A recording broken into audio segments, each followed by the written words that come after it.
មនុស្សម្នាក់កំពុងលេងជាមួយកូនប្រុសរបស់ពួកគេគាត់ដឹងថាមានអ្វីមួយខុសប្រក្រតីហើយគាត់ឥឡូវនេះរបៀបដែលកូនប្រុសរបស់គាត់មើលមកព្រះមានព្រះចម្លែកបន្តិចសំបីតែគាត់សម្លឹងមើលគាត់ពីលើចុះក្រោមដោយគ្មានស្លាកស្នាមអ្វីទាំងអស់គ្មានកំហុសរបស់ក្មេងគាត់បានរុញម៉ាក់ដោយសភាពកឹកគាត់បែរទៅម្ខាងហៀបនឹងនិយាយពេលសួរចម្លើយកូនប្រុសបានបដូរទឹកមុខគាត់បានត្រឡប់ទៅជារូបរាងដូចក្មេងវិញដំបូងឡើយស្ត្រីនោះគិតថាវាជាខ្លួនឯងគាត់គិតច្រើនពេកហើយប៉ុន្តែនៅយប់នោះគាត់បានផ្លាស់ខ្ញុំកំពុងស្លៀកជូតគេងហើយរៀបចំខ្លួនសម្រាប់នោះទ្វារបន្ទប់គេងក៏ត្រូវបានបើកឡើងពេលបើកវាឡើងក្មេងប្រុសនោះក៏ភ័យខ្លាចហើយចង់ដេកជាមួយម្ដាយរបស់គាត់សម្លឹងមើលមុខកូនប្រុសរបស់គាត់ដែលកំពុងអង្វររូបរាងរបស់នាងស្ត្រីម្នាក់អាចថែរក្សានាងបានតែការលងទឹកបានយល់ព្រមនៅពាក់កណ្ដាលអាធ្រាត្រម៉ាក់ភ្លាមនោះគាត់ក៏បើកភ្នែកឡើងហើយក្រោកឈរឡើងបន្ទាប់ពីក្រោកពីគេងតែម្នាក់ឯងគាត់ដំបងខ្ញុំបានទៅបង្អួចដើម្បីសង្កេតមើលពិនិត្យមើលបរិស្ថានជុំវិញដើម្បីកំណត់បន្ទាប់ពីគ្មានអ្នកណានៅខាងក្រៅគាត់ក៏ក្តាប់ដៃរបស់គាត់បានត្រឡប់ទៅផ្ទះម្ដាយនាងវិញដោយចង់បាយគាត់ក៏លូកដៃចេញមកប៉ះម្ដាយដូចជាមនុស្សពេញវ័យដៃអោនឹងក្តោងនៅថ្ងៃបន្ទាប់គាត់ហាក់ដូចជាភ្លេចម្សិលមិញអ្វីដែលបានកើតឡើងកាលពីយប់មិញធ្វើឲ្យខ្ញុំសើចរៀនយន្តហោះជាមួយម្ដាយខ្ញុំដើម្បីទៅទៅខ្ញុំកំពុងធ្វើដំណើរតែថ្ងៃនេះជាថ្ងៃកំណើតរបស់ស្ត្រីម្នាក់ផ្ទះនោះពេញទៅដោយភ្ញៀវរួចទៅហើយបុរសនោះសម្លឹងមើលគាត់ដោយទឹកមុខស្រពោនគាត់បានអបប្រពន្ធរបស់គាត់ប៉ុន្តែស្ត្រីនោះបានតែបន្ទាប់មកគាត់បានឃើញកូនប្រុសរបស់គាត់នៃរបស់គាត់ពោពេញដោយការអន់ចិត្តដំបងឡើយដូរ៉ាមិនបានគិតច្រើនអំពីវាទេរហូតដល់យើងត្រឡប់ទៅបន្ទប់វិញដើម្បីនៅពេលនោះកូនប្រុសពិតជាខ្ញុំបានព្រមាននាង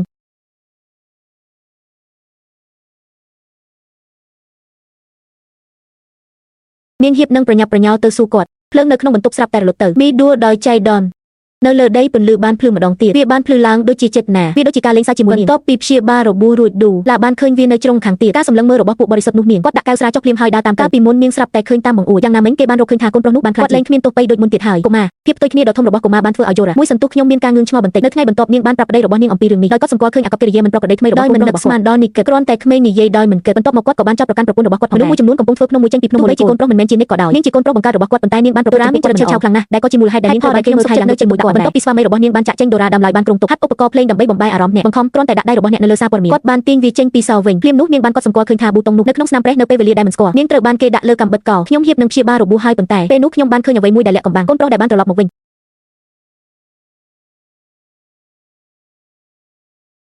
កូនប្រុសរបស់គាត់មិនបានឆ្លើយនាងទេបញ្ហាមិនមែនជាសំណួរទេប៉ុន្តែជាទឹកមុខមានទុកនាងបានរត់គេចខ្លួនដែលធ្វើឲ្យនាងភ្ញាក់ផ្អើលយ៉ាងខ្លាំងដោយមិននឹកស្មានដល់នៅថ្ងៃនេះពេលកំពុងងូតទឹកម៉ាក់ស្រាប់តែគាត់បានចូលមកហើយបន្ទាប់មកដោយឆ្លៀតឱកាសពីម្ដាយគាត់ខណៈពេលដែលឪពុកម្ដាយរបស់អ្នកមិនបានមើលដោយគ្មានការអនុញ្ញាតបានរុករកតាមថតហើយយកអ្វីដែលនៅខាងក្នុងសម្ភារៈផ្ទាល់ខ្លួនមួយចំនួនរបស់ម្ដាយខ្ញុំពេលលើសំឡេងនោះភ្លាមនាងក៏និយាយឡើងគាត់មិនអាចចេញពីវាបានទេប៉ុន្តែម៉ាក់បានរួចទៅហើយបន្ទាប់ពីចាក់ចេញពីកន្លែងនេះហើយចុះទៅជាន់ក្រោមដូរ៉ាបានរកឃើញថានាងធ្លាប់ត្រូវបានគេឃុំឃាំងវាត្រូវបានបើកម្ដងទៀតហើយបន្ទប់ក្រោមដីនៅខាងក្រោមនេះក៏ជាលើកដំបូងដែរដែលខ្ញុំបានចុះមកទីនេះហើយនៅខាងមានគ្រឿងសង្ហារឹមចាស់មួយចំនួនភ្លាមនោះនាងបានឮសំឡេងមួយសំឡេងយំពេកខ្ញុំដើរកាត់ភ្លាមនោះខ្ញុំបានឃើញនរណាម្នាក់កំពុងអង្គុយនៅជ្រុងរបស់លូលី